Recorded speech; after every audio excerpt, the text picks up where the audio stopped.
Welcome बच्चों, आप सभी का बहुत बहुत स्वागत है आपकी अपनी पाठशाला में। मेरा नाम है दिनेश और हम कर रहे हैं क्लास 8 का चैप्टर नंबर 4। तो पिछले पार्ट में हमने एक्सरसाइज नंबर 4.2 के first to third question complete कर चुके हैं हम, है ना। आज हम करेंगे अपना क्वेश्चन नंबर 4। तो देखो क्वेश्चन नंबर 4 में क्या पूछ रहा है देख लेते हैं एक बार जल्दी से। अभी तक हम क्या कर रहे हैं, प्रोबेबिलिटी निकाल रहे हैं इस चैप्टर में, है ना। इस वाले एक्सरसाइज में हमने प्रोबेबिलिटी के क्वेश्चन ज़्यादातर कर चुके हैं, है ना। इसमें प्रोबेबिलिटी निकालनी है, तो ये हमारा पार्ट नंबर 4 है, तो वहाँ पे मैंने लिख भी दिया। इसलिए चलो अब क्वेश्चन देखते हैं। यहाँ पे क्वेश्चन नंबर 4 क्या बोल रहे हैं, आ नंबर 1 to 10, हमने 1 से लेके 10 तक कोई नंबर लिखे हैं, ठीक है। तो क्वेश्चन में पढ़ लेता हूँ, are written on 10 separate slip, ठीक है, kept in a box and mixed well, one slip is chosen from the box without looking into it, ठीक है भाई। देखो क्वेश्चन में क्या बोल रहे हैं कि हमने क्या करा, जैसे हमारे स्कूल में गेम होता है कि भाई मैं इस पर्ची बनाऊंगा, उस पर्ची पे लिख दूंगा, जो भी चीज़ लिखूंगा वो चीज़ तुमको करनी पड़ेगी, है ना। कभी कभी ऐसे गेम खेलते हैं हम लोग कि भाई बॉक्स में क्या करते हैं, ऐसे पर्ची पे नाम लिख लिख के कुछ कुछ और डाल देते हैं उस बॉक्स के अंदर, और एक एक करके बच्चों को बुलाते हैं कि भाई आओ और एक पर्ची निकालो और चुपके से देखो कि क्या लिखा है और वो चीज़ तुमको करके दिखानी है ना। ये गेम खेला होगा सबने। तो देखो यहाँ पे भी यही है कि 1 to 10 स्लिप बनाई हमने, छोटी छोटी पर्चियाँ बनाई, 1 to 10 तक उसमें नंबर लिख दिए, 1 2 3 4 5 6 7 ऐसे कर करके, ठीक है।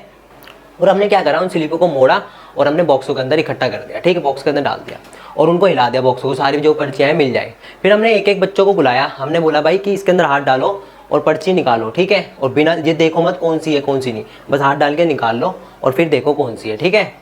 तो यहाँ पे देखो क्या पूछ रहा है, अब इससे क्वेश्चन पूछ रहा है व्हाट इज द प्रोबेबिलिटी। अब उसकी प्रोबेबिलिटी देखो क्या पूछ रहा है कि गेटिंग अ नंबर 6। अब बताओ हमारे पास 1 to 10 तक नंबर है, तो 6 कितनी बार आ सकता है। सिंपल सा क्वेश्चन है, एक बार ही आ सकता है ना। कितने में से, 10 में से, ठीक है, एक ही बारी तो आएगा 6। देखो यहाँ पे अगर मैं नंबर लिखा 1 2 3 4 5 6 7 8 9 10, तो 6 कितनी बार आ सकता है, एक बारी, कितने में से, 10 में से, है ना, ठीक है।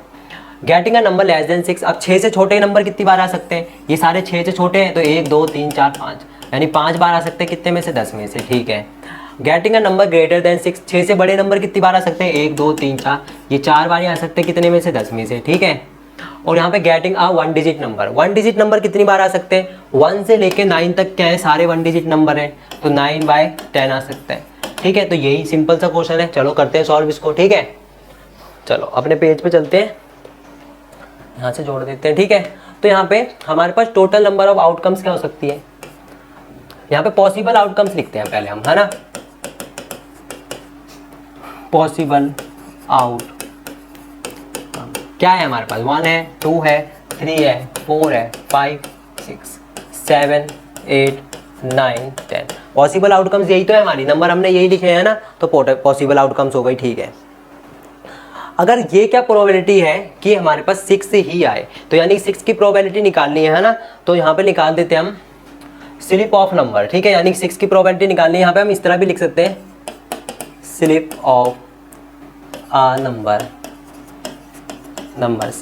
6 कितनी बार आ सकता है, यानी 6 की जो पर्ची है, स्लिप है, वो कितनी बार आ सकती है, एक बार ही आ सकती है, कितने में से, 10 में से, ठीक है। यहाँ पे क्या होता है, फेवरेबल आउटकम, तो यहाँ पे होता है टोटल नंबर ऑफ, ठीक है, टोटल नंबर ऑफ आउटकम्स। बस 6 की निकालनी थी, 6 की बता दी हमने यहाँ पर, ठीक है, एक बार ही आ सकता है। तो हम यहाँ पे ये भी इस तरह भी लिख सकते हैं भाई कि प्रोबेबिलिटी निकालनी है हमको किसकी, 6 की, तो यहाँ पे क्या होता है 1/10, ये भी लिख सकते हैं हम इसकी जगह, ठीक है। चलो अगला क्वेश्चन देखो क्या है। अगला क्वेश्चन था यहाँ पर getting a number less than 6, यानी कि 6 से छोटे की प्रोबेबिलिटी बतानी है, ठीक है। तो प्रोबेबिलिटी निकालनी है यहाँ पर दूसरे पार्ट में, नंबर लेस देन 6, है ना, ग्रेटर नंबर लेस देन 6, यानी कि नंबर लेस देन 6। प्रोबेबिलिटी निकालनी किसकी, 6 से छोटे नंबरों की। तो 6 से छोटे नंबर कितनी बार आ सकते हैं बताओ, या तो 1 आ जाएगा, है ना, या तो 1 आ जाएगा, या 2 या 3 या 4 या 5, यही आ सकता है। तो यानी कि कितने नंबर आ सकते हैं, 1 2 3 4 5 नंबर आ सकते हैं, कितने में से, 10 में से, है ना। 5 नंबर ऐसे हैं हमारे पास जो 6 से छोटे हैं, कितने में से, 10 में से। तो हमने नंबर लेस देन 6 की प्रोबेबिलिटी लिख दी, ठीक है। अगले में देखो, अगले में क्या करना है, getting a number greater than 6, 6 से बड़े की प्रोबेबिलिटी निकालनी है। तो यहाँ पे लिखो दो, प्रोबेबिलिटी निकालनी है किसकी, ग्रेटर देन 6। तो 6 से बड़े नंबर देखो कितनी बार आ सकते हैं, या तो 7 आए या 8 आए या 9 आए या 10 आए, यानी 4 बार आ सकते हैं। ठीक है, तो 4 बार आ सकते हैं कितने में से, 10 में से। बस सिंपल तो है क्वेश्चन। ठीक है, चलो अगले पे देखो, गेटिंग अ 1 डिजिट नंबर। तो यहाँ पे प्रोबेबिलिटी निकालनी है। यहाँ पे कर देता हूँ इस क्वेश्चन को, फोर्थ पार्ट को यहाँ पे कर देता हूँ। प्रोबेबिलिटी निकालनी है किसकी, 1 डिजिट नंबर की, 1 डिजिट नंबर।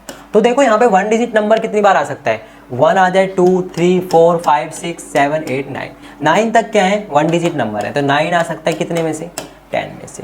ठीक है, क्योंकि 10 तो 2 डिजिट के नंबर बन गया है ना, तो 1 to 9 क्या होते हैं, 1 डिजिट के नंबर। तो आ गया समझ में, क्वेश्चन भी हो गया हमारा पूरा, चारों पार्ट हो गए हमारे, है ना। ठीक है, चारों पार्ट कंप्लीट हो गए हमारे क्वेश्चन नंबर 4 के। तो आई होप आपको अच्छे से समझ में आ गए होंगे। ये क्वेश्चन बिल्कुल सिंपल से क्वेश्चन है, प्रोबेबिलिटी लिखनी है। बस प्रोबेबिलिटी का तुमको फॉर्मूला याद रखना है, फेवरेबल आउटकम्स अपॉन में टोटल नंबर ऑफ आउटकम्स। ठीक है, सारे क्वेश्चन करते चले जाओगे, सिंपल से। आई होप आपको अच्छे से समझ में आ गए होंगे। अब हम मिलेंगे अपने नेक्स्ट क्वेश्चन में, नेक्स्ट पार्ट में। ठीक है, जब तक के लिए जय हिंद, जय भारत।